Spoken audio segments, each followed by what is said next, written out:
is a classic level which gave fossils at many different places. It's known since the end of the 19th century and by publications by Rommel and later also by work by Aaron Boer. Yeah? So we collected more material and well, here we see some of the work for paleomag sections and Anacus tooth we found in situ.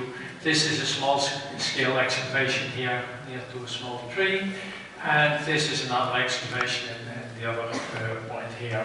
So we did several small scale excavations, and then we've got the other one, level R, which is a little bit higher up in the sequence, and here you see an early excavation and then a later one when we cleared off most of the overburden in the area. So you see that we are moving up the sequence, and I didn't show you the fossils of the other sides because I think you've seen many of them already, all fossils of all the species in the talk of Mohamed Sanouni.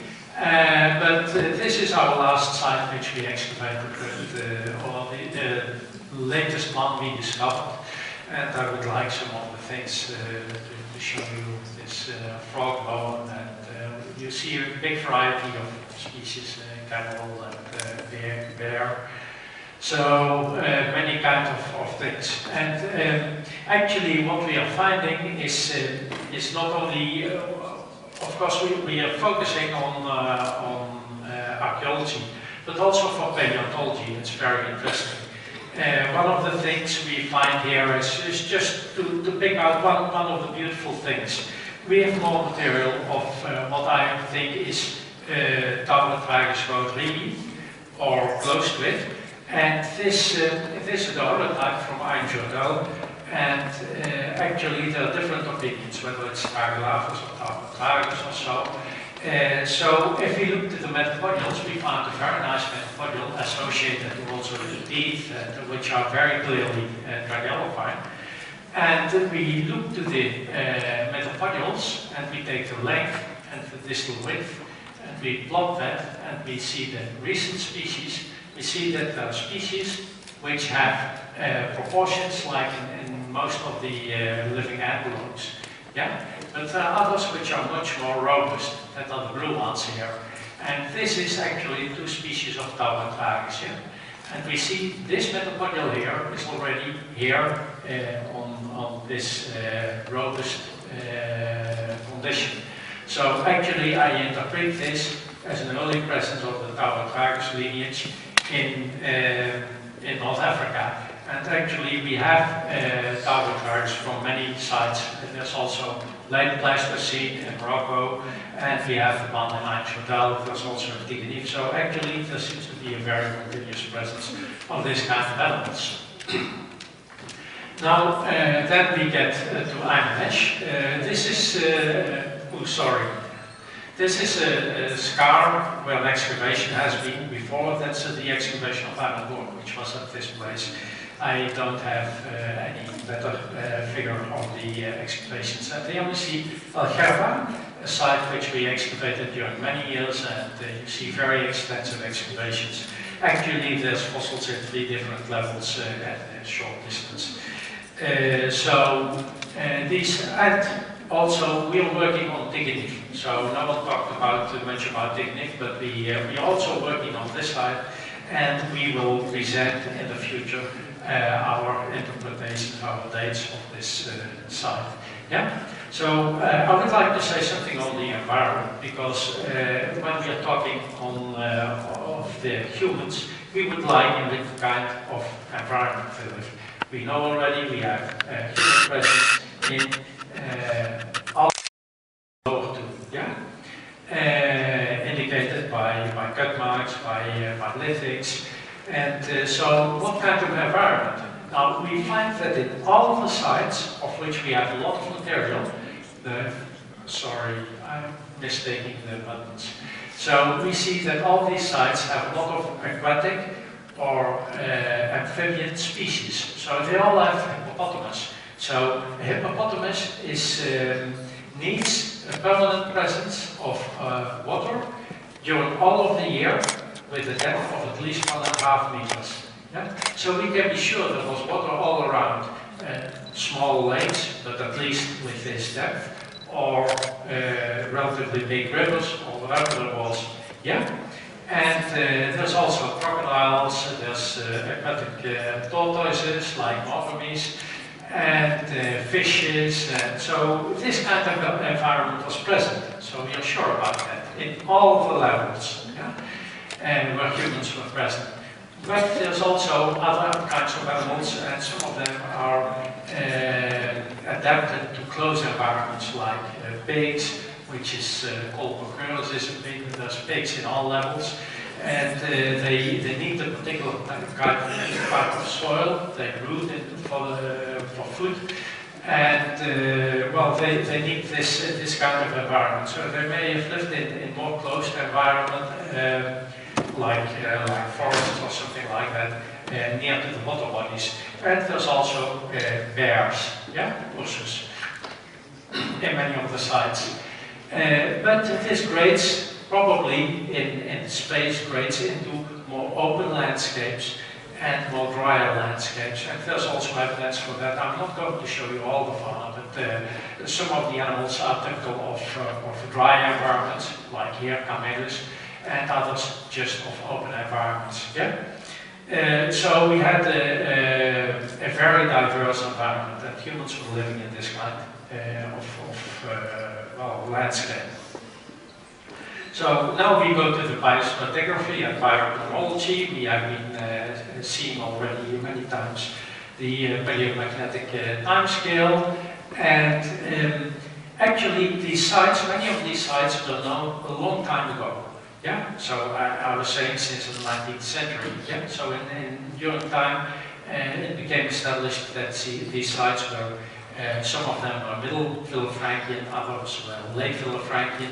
But how many years were this? Well, with the time, years got attached to these ages, and especially after a preliminary paleomag data we published on Einanesh, people started making correlations or proposing correlations. And one of the things, well, which was initially proposed in that publication, the Sanuni and the Angela, was this correlation of Einanesh to the Olduvai. Yeah? But it was later supposed by other people that in fact this correlation should be to the Jaramillo. Now that's much younger. That's well, nearly a million years younger. Now biostratigraphy is not very precise, especially if you don't have other dated sites. But this we can tackle. We can do that with biostratigraphy, or we could do that at that time.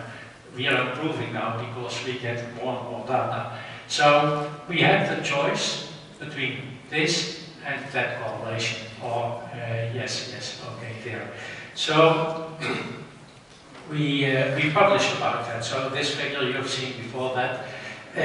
We used Colpoceurus. We've got various remains of Colpoceurus, and one of the things which is very interesting is the morphology of the third model.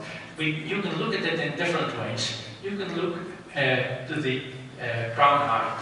The higher the crown, the younger the species. So this is a complete tooth without much wear, and this is another one which has a much higher crown. Yeah? So the teeth also become longer through the addition of different lobes. You can count the numbers of cusps. You can measure the length, or you can calculate the elongation, so the length compared to the width. Yeah? You can do all this kind of things. You can also look to the angle between the crown base and the occlusal surface, which becomes more in the younger sample. So you can look to many different things. And actually, this graph shows just the plane length. And we've got here the one of Einanesh. We see there are different species increasing the length. And we see that this line goes through the tooth of Einanesh. And we see that it fits very comfortably in this black species, which is called Coccurus veseloni. Yeah, Coccurus veseloni. And it's, well, there's maybe one specimen of a younger species, but it's much more high-crowned and has different morphology. So it fits best here. And this, if we see here, all these different samples are there compared there to the time scale, and we see that should be before the first appearance of the next species, which is in the Shimura Formation, I think in member G or so. I can't read it very well. But so this is one of the indications we used. And then we looked in our publication in Science, which appeared last year, the robusticity of the metapodules of aqueous. Yeah? And we see there's different, these are metacarpals. Yeah? It's this one, the third one here. And you see, if you look to the distal width, which is on this axis, and the length, which is on the vertical axis, of the metacarpals, of the metatarsals, which are from the foot, you see that there's a group of gracile species in red and yellow, and robust species in black and blue. Yeah? And we see here a time scale with the temporal distribution of the robust and gracile species. And we see there's a time there's no gracile species. And basically, in the time of the Jaramillo, there's no gracile species. And as it happens to be that Indonesia is a very gracile species, Algera is a very gracile species, and Boucherit has a gracile species, and so that would not fit with a correlation to the Jaramillo. Yeah? So, but it fits very well with the correlation to all the five or thereabouts. Yeah? And then the last appearance of Anancus. Anancus is a proboscidean, a primitive proboscidean. For many people it's a comfort, for it's a very primitive elephant. But if we see the last appearances in East Africa, it's well over 3 million years ago, and in South Africa around that time. In Europe around this date, 2 point something. And also in the Indian subcontinent, I don't have exact ages here, but it's also an old species. It doesn't reach nowhere the Jaramillo. Yeah? So that's another indication of the great age of these deposits, yeah? Compared to this Paleomax scale. We don't reach the Jaramillo, that's absolutely clear. Yeah? So actually, we opted for this correlation, yeah? And then we obtained a graph with the species which we have in our sites. Yes? The species are arranged as usual, with the months appearing later, more to the right. Yeah? So then later is the next step. There are many other localities, or several other localities, which are interesting, and you can do them in. And we used biostratigraphy for that. And actually, then after doing this, we can estimate the ages of these localities. Now, we used evolution for that, or the evolutionary stage, and I will not tell much about it, but this is a very clear one. So, you've got Conacaetis. Earlier mammals used to be placed in the genus Orionago, but now they're placed in Conacaetis. And you see from Einjardel, a very primitive one with a long course going up. And here you see Boucherit, but they turn out and curve up. And this is nearly like in the extant species. This from Nyarasa is nearly labeled as the same. Yeah? So you see the evolution here, and this is a primitive one, and this is a more derived one. So Einjardel should be older, but it already has ages, so it can be a little bit older. If we estimated the age of Boucherit around 2.4 million years, Aegis appeared about 2.6 million years in the Old World, then the age of Einjardel must be a little bit closer to 2.6. Yes? And that's how we made this graph. We are putting also allogram. I don't know whether you can read it. It's a very rich site, which has Hyperion and no Aegis, and so in the same way we all of the other localities. And so this gives an idea of the ages of these sites. And one of the things you can find out here, you can see here, is that we found that with this, that the first appearance of Aegis has to be much older in Africa than previously believed. It was previously believed to appear in Shimura Formation in level member G, and that's about 2.3. I think latest estimates is at the base 2.27 or something like that for Africa, but actually in North Africa it was much over and much closer to the 2.6, which is called in Eurasia. So that's one of the things we found. We also see many other things. We see in this graph that there are different moments with important change. We see here, for instance, this is a relatively stable period apparently. No new taxa appearing here, but here a little bit later new taxa appearing. So there are final events, and these are probably related to climatic change. Now I will show just some examples of faunal change or the evolution of the fauna. We found in El Ghaba a nice skull of hippopotamus, and if we look at the actual hippopotamus, we see that the eyes are a little bit elevated. We know that from frogs and also from hippos, and so they have this. That's typical for amphibian animals, yeah. But the occiput is not very elevated. If we look to hippopotamus gorgons, the orbit is much elevated, and the occiput is also very elevated. And we see that this one is much more similar to that. Here we see frontal view with the elevation of the orbit. So it's much more like gorgons. But in any case, if this turns out to be the same species, the North African species is called Sirensis and has priority. So that one was defined on an Algerian locality of Tenerife. Yeah?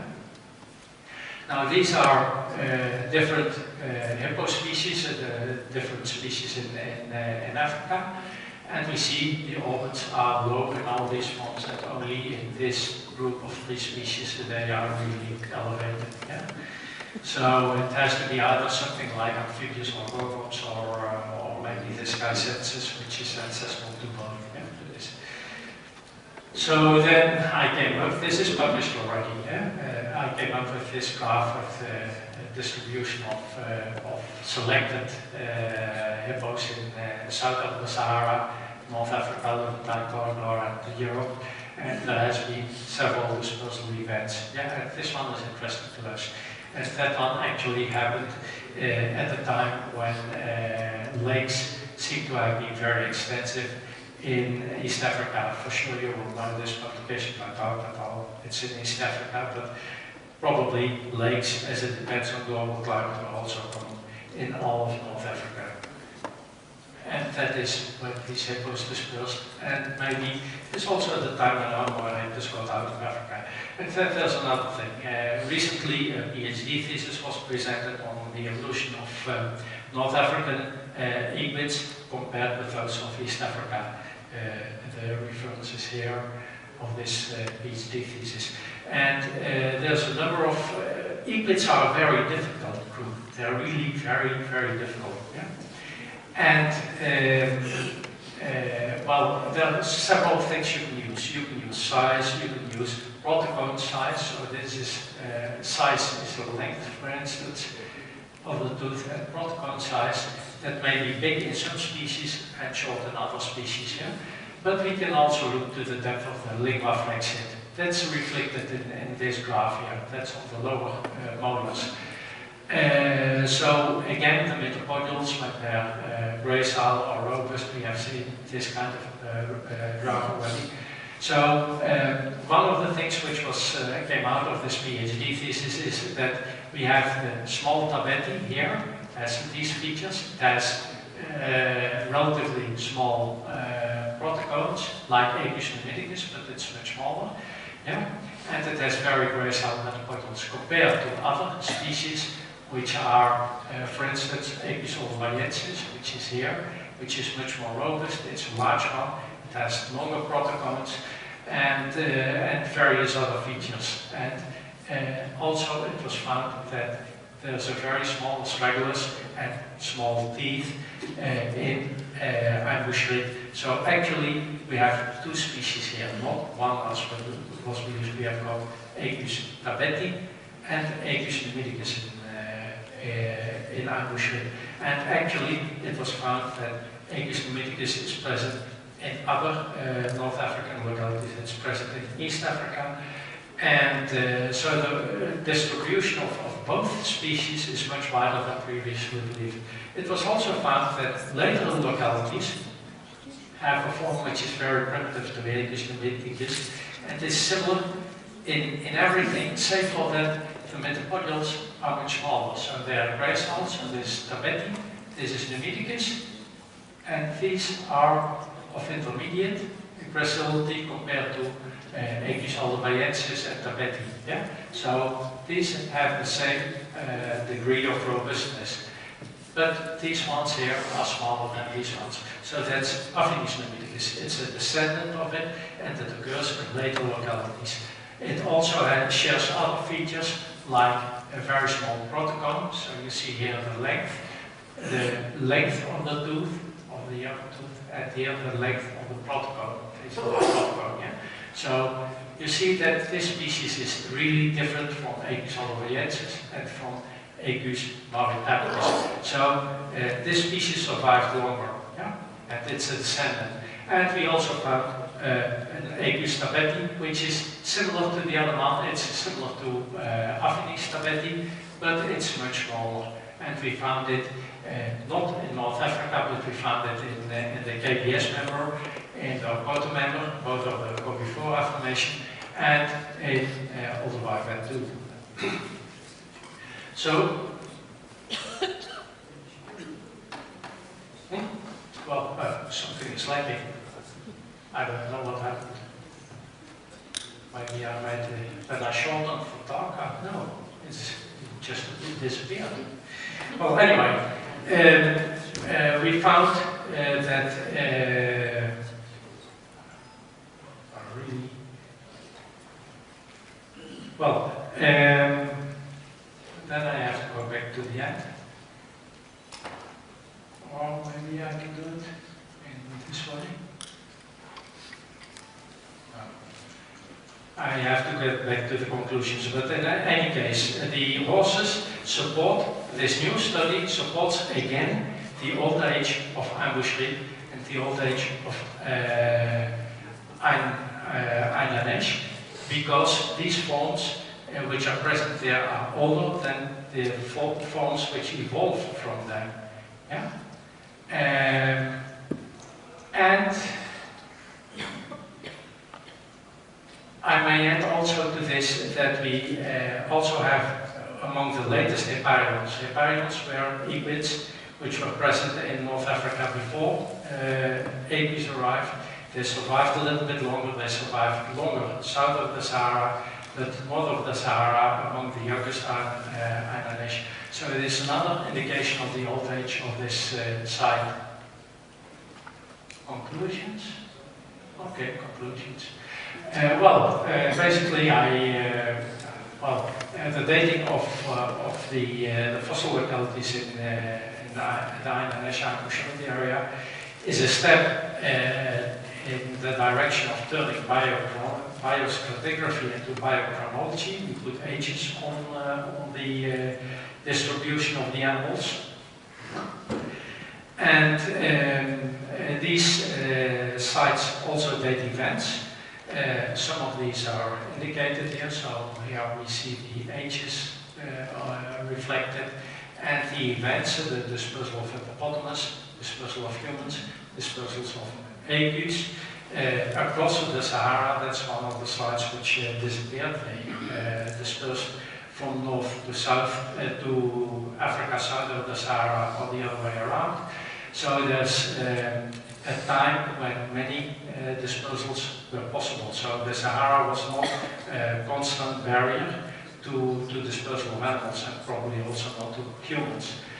And future work will expand the dated faunal sequence.